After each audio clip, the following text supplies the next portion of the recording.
I wanted to make this video to give glory to the Most High God first and foremost, but secondly, to reach the brothers and sisters in Israel who don't believe in Yehoshua. I'm going to tell you a little bit about myself and how the Most High God helped me to come across His Son and learn of Him. I was born into the knowledge of the Most High God. My father and mother were Israelites keeping the commandments back in the 70s. And I was born with an Israelite Hebrew name and circumcised on the 8th day alone, as well as my older brother, and I have younger sisters. All of us born into this way of life, knowing the Most High God. We used to go to the temple,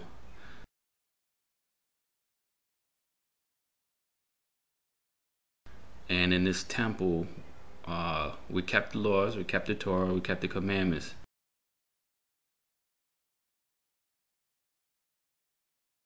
But we didn't recognize Yehoshua, or the one they call Jesus. And as it was taught, Jesus was a pagan idol. He was a Greek god. And these Christian churches, they keep Christmas, which we know is against the commandments. They keep Easter in the name of, Christ, which is against the commandments, which is, idolatry.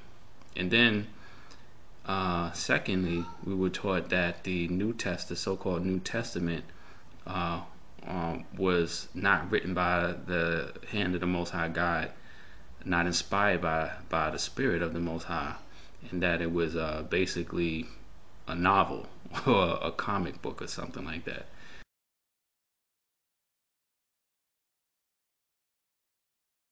And that, I prayed on this matter, and the Most High God opened my heart and my understanding to receive this word.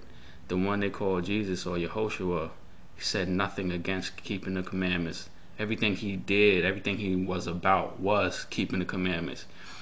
And I'm here to tell you that we were wrong.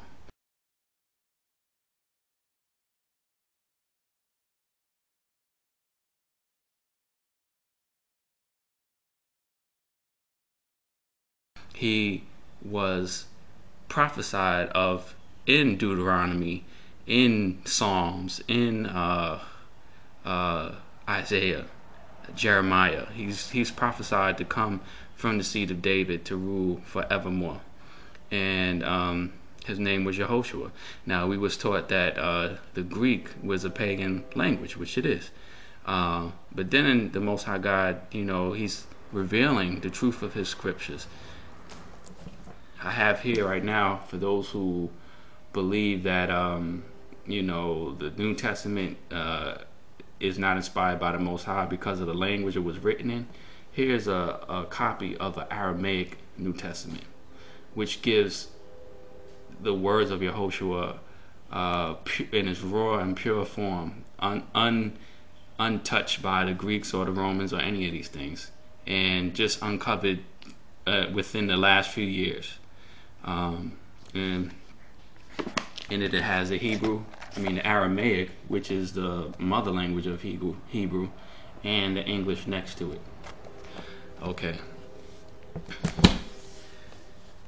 Now, the way that the Most High showed me to come to Yehoshua was to actually read the New Testament and separate the religion from it. Now, what do I mean by that?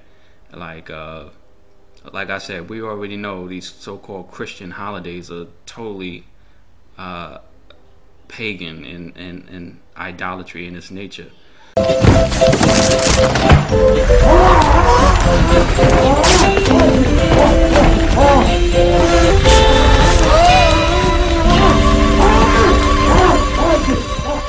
But what we have to do is forget everything we've ever heard of concerning Jesus and just read like a newborn child, like a newborn baby reading for the first time. And you will see that the words are from the Most High God. His wisdom was beyond any wisdom of a man. And everything he said went hand in hand with the scriptures and edified the Torah, edified the Psalms, the prophets, and the writings. you know. So I wanted to give my testimony, and I come from the camps in New York, in Brooklyn,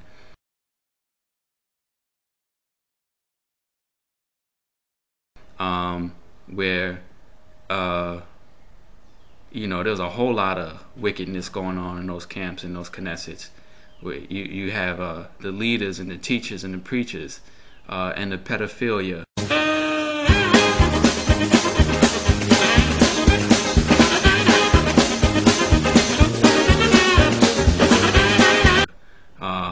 Homosexuality. Y'all know who I'm talking about. Y'all know who y'all are. Most of y'all leaders are Masons.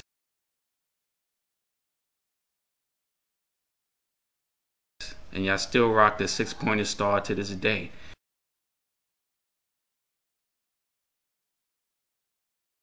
Which is a symbol of Satan and devil worship. It's the physical representation or symbolic nature of 666.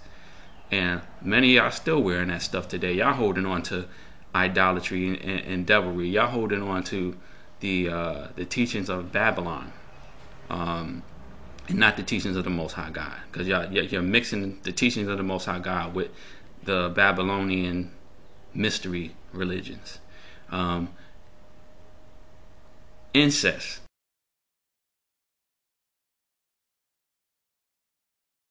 A lot of the y'all know who y'all are. Y'all priests and teachers and so-called who have all these children and wind up sleeping with your own children.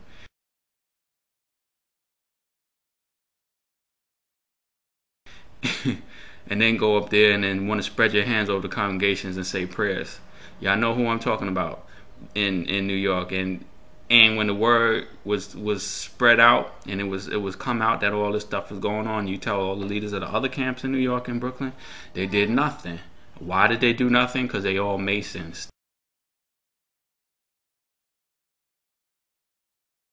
They all Masonic brothers. So, the spirit of the Most High ain't in those camps.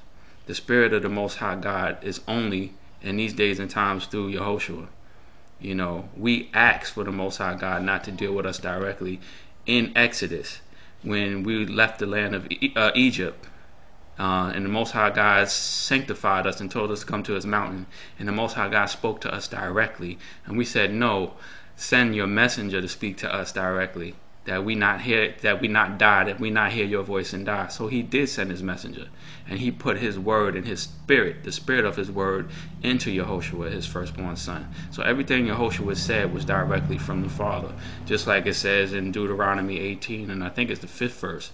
I might be a little off on the verse, but I think it's the 18th chapter, where Moses told that he was going to, the Most High was going to send a prophet from our brethren that would speak only the words of the Most High God. And who else was that but Yehoshua? He was the living word come here for us to sacrifice himself for us. Even Passover, which is just past, it's the last day of Passover. We got one more day to go. Even that is a symbolic of the sacrifice of Yehoshua. He's the gateway through which we reach the Father. He's the door with the blood on the lamppost, on the side post and on the head post of the doors. That's Yehoshua. He's the gate. He's the matzah. He's the unleavened bread. He was the humble one. He came not puffed up in pride, what the leavening represents, the puffed upness of pride and of arrogancy. He came meek and humble. That's why we have the flat bread. That's why we have the unleavened bread. That's who Yehoshua was. He was that lamb. These were all symbols pointing to our salvation in these days and times. So I just wanted to put that out there for those of you who are maybe confused or want to know more about the Most High but don't want to transgress the Most High. And you might feel like, oh, if I read in the New Testament book, I might be going against the commandments of the Most High. No. Ask for the Most High God to reveal the truth of his firstborn son in your heart and in your mind, and read. And when you read, take the religion and the religious context out of this word, because this religion, this so-called Christianity, and these churches, they've corrupted this word and the application of these words. You're right. You're absolutely right. The Christian church is full of idolatry and wickedness and all kinds of perversion. But the word is still pure. But the Most High God is waking us up. He's sending His Spirit upon us. And I want y'all to come through the only gateway to Him, which is through Yehoshua. And I hope y'all are preparing for these times that we're living in. For the end of days is that it's at hand. This tribulation is about to come. So this is not the time to be unsure. This is the time to be sure and to know what the Most High God expects of us, and to know who the seed of David is, who's going to reign forevermore, who will reign in the kingdom of peace on this earth forever. The time is now, y'all. Shalom, Israel.